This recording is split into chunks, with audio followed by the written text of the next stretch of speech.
The CNN studio lights caught the sheen of sweat on Rudy Giuliani's forehead as he pointed a trembling finger at Jasmine Crockett, his voice slurring slightly as he snarled into the microphone. "You're a mistake for Congress, an affirmative action representative who doesn't understand how real elections work." The studio audience gasped, but Crockett didn't flinch. Instead, she calmly pulled out her phone and spoke 6 words that would end what remained of Giuliani's career. "Production, please display slide 1 now." As Giuliani's 65 court losses appeared on the screen behind him, his face transformed from arrogant to terrified, realizing too late that he had just walked into a methodically planned destruction. The confrontation that would become Rudy Giuliani's final public humiliation brought together 2 figures representing the collapse and rise of American political credibility. Giuliani, once America's mayor, had descended from respected federal prosecutor to a disgraced, disbarred conspiracy theorist facing bankruptcy and criminal charges, his reputation in ruins after his role in attempting to overturn the 2020 election. His appearances had become increasingly erratic, marked by alcohol-fueled rants and bizarre press conferences that turned him into a national punchline. Jasmine Crockett embodied everything Giuliani's generation feared, a young, black, progressive woman who refused to show deference to formerly powerful men trading on past glory. A civil rights attorney who had spent years in courtrooms destroying unprepared opponents, she approached this CNN town hall on election integrity like a prosecutor approaching a hostile witness who didn't realize he was about to confess. The evening had started with typical cable news theater. The town hall format placed both panelists on stage before a live studio audience of voters, journalists, and political activists. Giuliani had arrived late, his suit wrinkled, his movements slightly unsteady, as he took his seat. The smell of alcohol was noticeable to those nearby, and his makeup artist had struggled to cover the broken blood vessels across his nose. He immediately began dominating the conversation, interrupting the moderator's introduction to launch into familiar talking points about the stolen election and widespread fraud that courts refused to examine. His voice carried the aggressive confidence of someone who had repeated these lies so often they had become his reality. When Crockett began her opening statement about protecting voting rights and the danger of election denialism, Giuliani couldn't contain himself. He leaned into his microphone, cutting her off mid-sentence. "This is exactly the problem with Congress today," he declared, his words slightly slurred, but his intent crystal clear. "We have people like Representative Crockett here, a mistake for Congress, someone who doesn't understand how real elections work because she comes from a gerrymandered district designed to elect someone like her." The studio fell silent except for scattered gasps. The moderator, Anderson Cooper, attempted to intervene, but Giuliani was just getting started. "She's an affirmative action representative, wouldn't be here without rigged district lines ensuring a certain outcome. She wants to lecture us about election integrity? She's the product of election manipulation." The camera caught Crockett's reaction, or rather, her lack of one. While the audience erupted in shocked murmurs and Cooper tried to restore order, she simply pulled out a legal pad and began writing notes, her expression unchanged. Giuliani, emboldened by what he perceived as her inability to respond, continued his tirade. "People like her are destroying America's electoral system. They cry racism every time someone demands voter ID. They scream suppression when we ask for signature verification. They don't want secure elections, they want elections they can control." He was gesturing wildly now, his face reddening as he built to what he clearly thought would be his triumphant conclusion. "I've been fighting for election integrity since before she was even born. I've won cases she couldn't even understand. I was taking down the mob while she was probably still in grade school." Crockett let him finish, let him exhaust his rehearsed attacks, let him reveal the depth of his prejudice on live television. Then she looked at Cooper and asked calmly if she could respond without interruption. When he agreed and got Giuliani to reluctantly consent, she began with a tone that every trial lawyer recognized, the quiet before complete destruction. "Mr. Giuliani, you mention your legal victories. Let's examine your recent record." She gestured to the production booth, and suddenly the screen behind them displayed a comprehensive chart. "Since November 2020, you have lost 65 election fraud cases. Not some, not most, all 65. She began reading from her notes, each word delivered with surgical precision. "Trump-appointed judges called your claims without merit. Republican-appointed judges said you presented no evidence. Career conservative jurists wrote that your filings were detached from reality." Giuliani attempted to interrupt, claiming the courts had refused to look at evidence, but Crockett was ready. Let's read what Judge Russell, a Federalist Society member appointed by President Trump, wrote about your Pennsylvania filing. She pulled out a document, reading directly from the opinion. Mr. Giuliani's claims are supported by neither law nor fact. His arguments are without merit and border on the frivolous. This court has been presented with strained legal arguments without merit and speculative accusations unpled in the operative complaint and unsupported by evidence.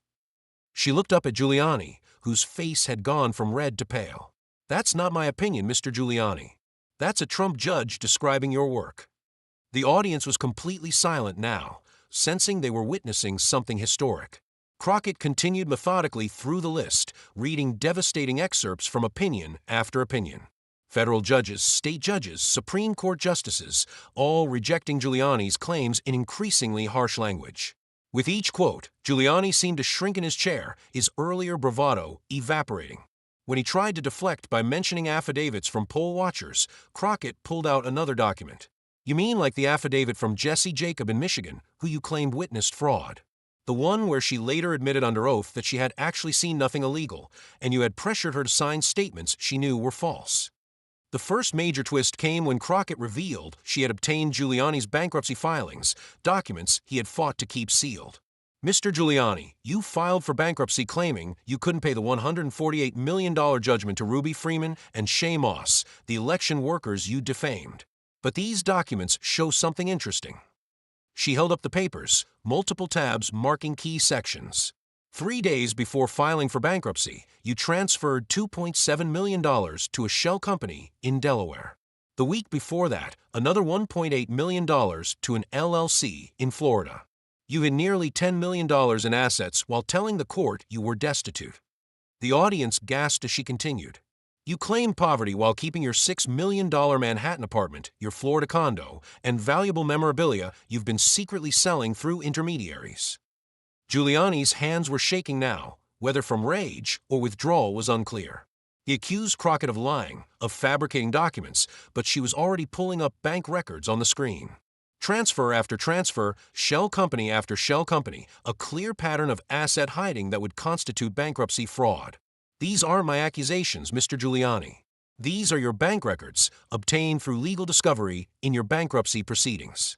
Records that show you've been lying to federal courts while living in luxury and refusing to pay the women whose lives you destroyed with your lies.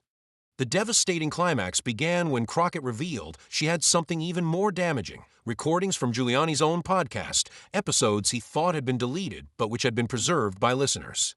She nodded to the production booth, and Giuliani's own voice filled the studio, clearly intoxicated and laughing. You want to know the truth? We never really had evidence. But sometimes you've got to say something to stay relevant. These idiots will believe anything if you say it loud enough and often enough. The studio audience sat in shocked silence as the recording continued. The election wasn't stolen, but saying it was? That's been very profitable.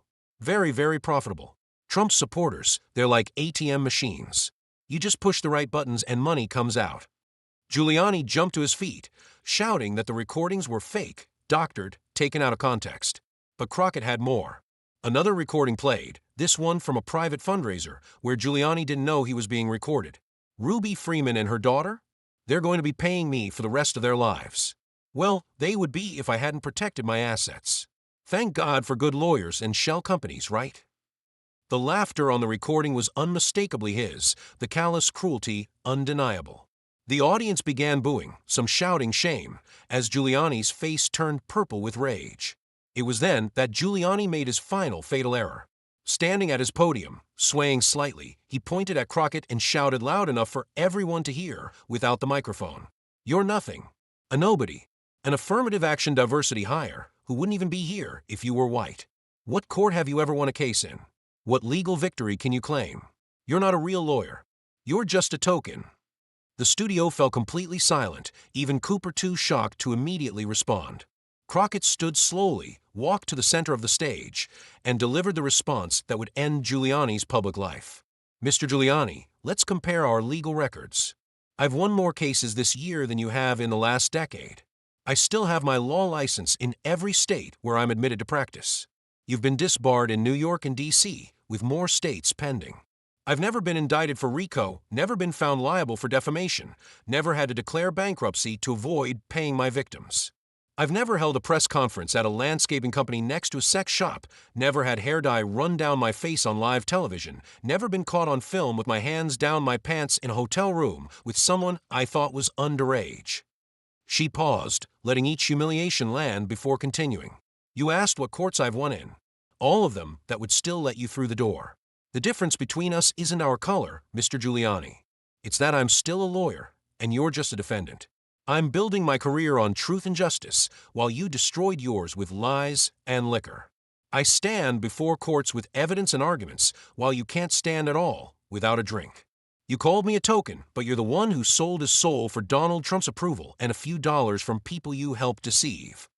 Giuliani attempted to respond, but as he gestured wildly, he knocked over his water glass, the liquid spreading across his notes.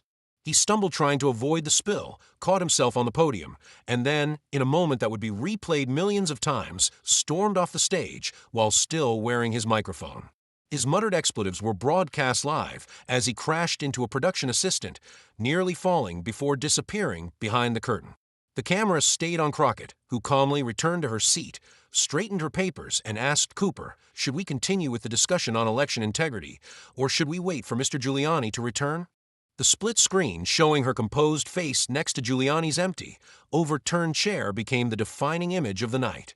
Within seconds, clips were spreading across every social media platform.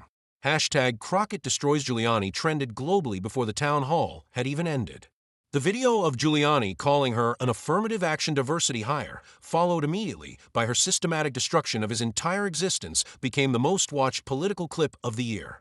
News networks replayed the confrontation continuously, with even conservative commentators unable to defend Giuliani's racist attacks or deny the devastating facts Crockett had presented. Legal experts called it the most complete destruction of a formerly respected legal figure ever captured on television. The immediate aftermath was swift and merciless. The New York State Bar announced they would investigate Giuliani's bankruptcy fraud based on Crockett's revelations.